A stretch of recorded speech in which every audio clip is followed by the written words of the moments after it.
Assalamualaikum warahmatullahi wabarakatuh. Ngopi bareng Ustadz, ngobrol santai penuh inspirasi. Santai aja, kita akan ngobrol-ngobrol kali ini bareng. Gue pertama ngeliat sih di podcastnya Bang Densu. Iya, Denny Sumargo. Iya. Dan selanjutnya di podcastnya Tengku Wisnu. Tengku Wisnu, iya. Terus sekarang ketemu langsung Denny Slim. Alhamdulillah, Habib. Mohon doanya, mohon nasihatnya. Apa kabar? Alhamdulillah, masih Allah izinkan sehat. Mohon doanya. Habib, sehat? Sehat, alhamdulillah. Alhamdulillah. Dennis, cerita dulu deh, latar belakang lo tuh apa aja? Soalnya bener-bener gue nggak tahu, ada yang bilang, mungkin ya ini untuk diceritakan. Katanya mu'alaf. Kemudian hidupnya di Thailand. Kemudian dulunya di perjudian dan lain sebagainya. Cerita aja deh. Ya, istilah lahir ada yang takdir yang nggak bisa saya pilih, tahu-tahu terlahir di keluarga Tionghoa. Oh, ya, emang keturunan Chinese, tahun 91 lahirnya. Nama Chinese-nya Lin Chinfu. Lin Chinfu. Marganya Lin, Chin dari kata Cinse artinya emas, Fu dari kata Xingfu artinya blessing, berkah. Jadi banyak emasnya, banyak berkahnya. Tapi kalau meninggalnya nggak Islam, percuma ya. Nah, mohon doanya. Udah gitu, sekolah memang TK sampai SMA sekolah Katolik. TK sampai SMA? Sekolah justru Katolik ya? Keluarga Katolik berarti? Buddha sih. Oh Buddha, cuman sekolahnya di Katolik? Iya, karena di Bogor waktu itu sekolah swasta ya. Yang paling bagus-bagus buat swastanya. Di Katolik. Nah. Berarti lahir di Indonesia? Lahir di Indonesia, yang masih lahir di Cina sana ya kakek nenek ke atas. Oh ya, bukan asli di Thailand itu enggak ya? Di Thailand waktu nyari duitnya di sana. Oke. Lanjut. Terus Katolik dari SD sampai SMA. Iya, lahir 91, sekolah Katolik, terus sempat kuliah di Bandung, lulus 2012 di STT Telkom. Lulus 2012, udah gitu sempat kerja di Jakarta setahun setengah, baru episode yang di Thailand 2014 sampai 2017 yang di perjudian itu. Oke. Itu masih sebagai seorang Buddhis? Terlahir yang mualaf ayah saya, Bib. Oh. Karena ibu Muslim. Oh, ibu Muslim, kemudian ayah mualaf. Iya. Sejak dirimu lahir? Sejak nikah. Sejak nikah. Oke. Berarti lahir sebagai seorang Muslim?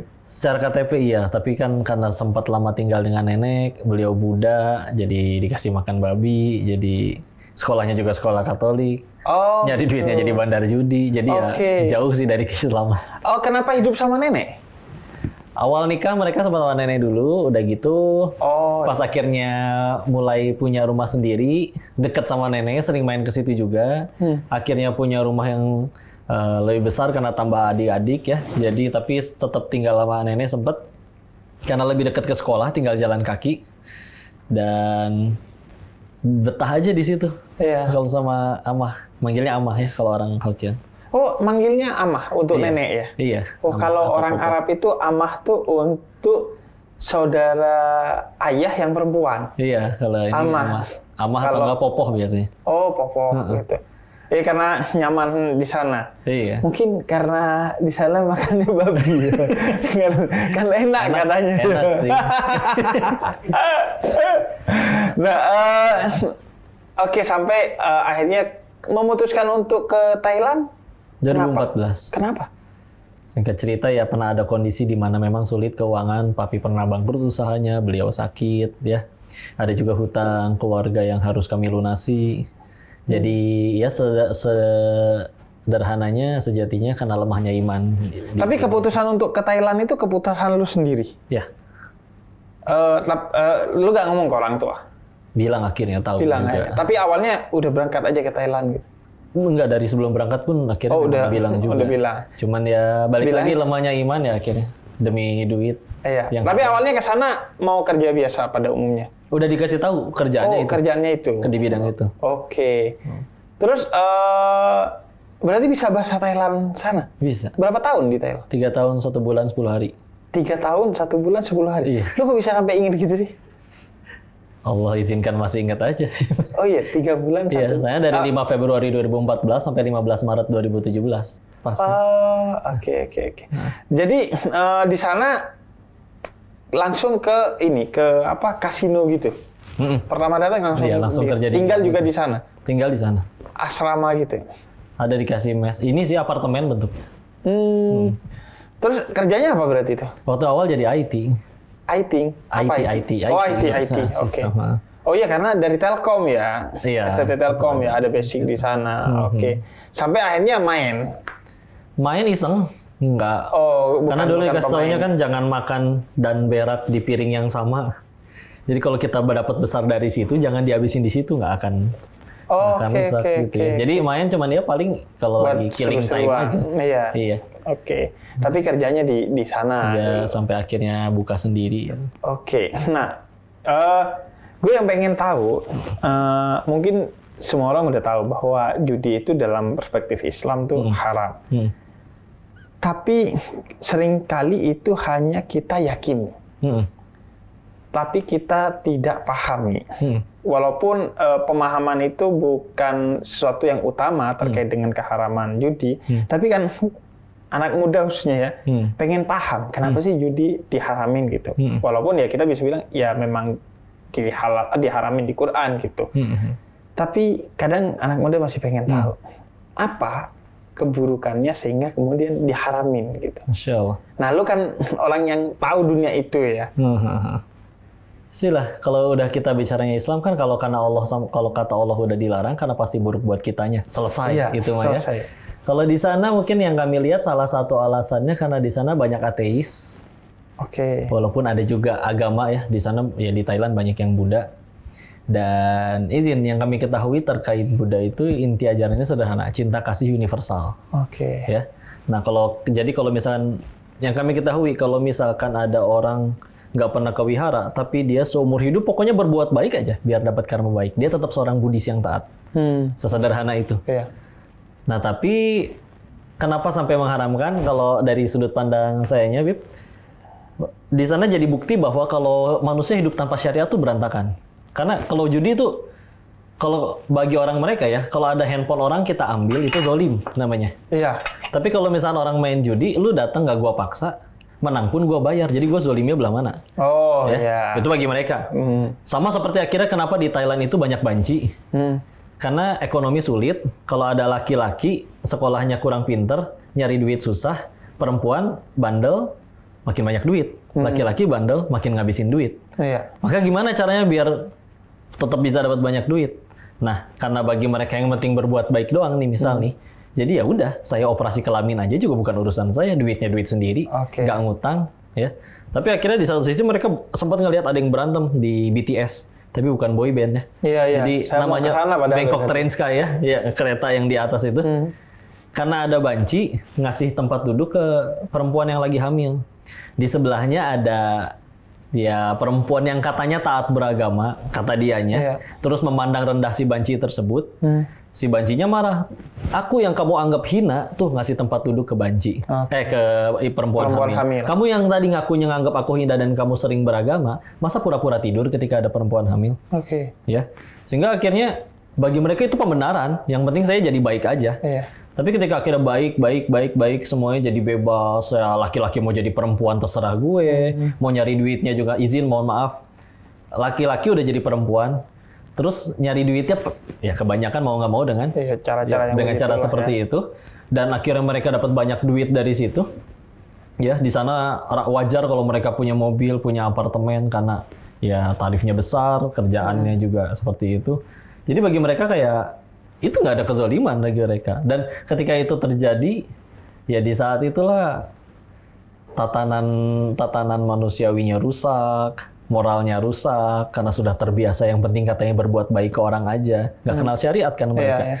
Jadi sehingga, Allah tuh ngeharamin terkait kayak perjudian, karena emang jelas ya nyakan mudorotnya, kita dikerjain sebetulnya sama orang yang pada main judi. Nah itu, gue pengen lo cerita, dikerjainnya itu gimana? Biar anak muda nih betul-betul tahu. Kalau gue ya, gue memandang salah satunya. Karena judi itu, selain di dalamnya ada spekulasi yang sudah tidak terukur, itu juga karena akan membuat orang itu kalau kalah dia akan down dan akan kemudian mengalami suasana yang sangat buruk yang pada akhirnya bisa mencelakakan dirinya. Kalau menang pun mentalnya belum mental kaya. Jadi akhirnya ketika menang minimal norak. Karena punya duit tapi mentalnya belum kaya. OKB. OKB. Makanya bokap gue tuh selalu bilang begini. Lu walaupun kredit itu ada sistemnya yang sesuai dengan syariat. Boleh. Tapi kalau bisa hindari kredit. Jangan ngutang. Jangan ngutang. Kenapa? Karena kredit akan menyebabkan lo memiliki barang di saat mental lo belum berada di barang itu. Tapi kalau yang belum mampu kita beli. Iya. Tapi kalau nabung, lo akan memiliki satu barang saat mental lo udah di sana, sehingga lo nggak norak. Gitu. Keren. Jadi gitu. Kalau gue gitu. Kalau judi yang lo alami dan mungkin lebih bisa eksplorasi. Sederhananya gini sih, balik lagi. Ketika akhirnya kan judi online nggak simsalabim ada. Jelas ada orang yang bikin. Iya. Orang yang bikin manusia lapar, bisa lapar dan perlu makan. Apakah kita serius berpikir para pengusaha judi online, kata mereka pengusaha, para bos judi online, sengaja bikin judi online itu untuk bagi-bagi duit kepada para pemainnya secara kemenangan mereka?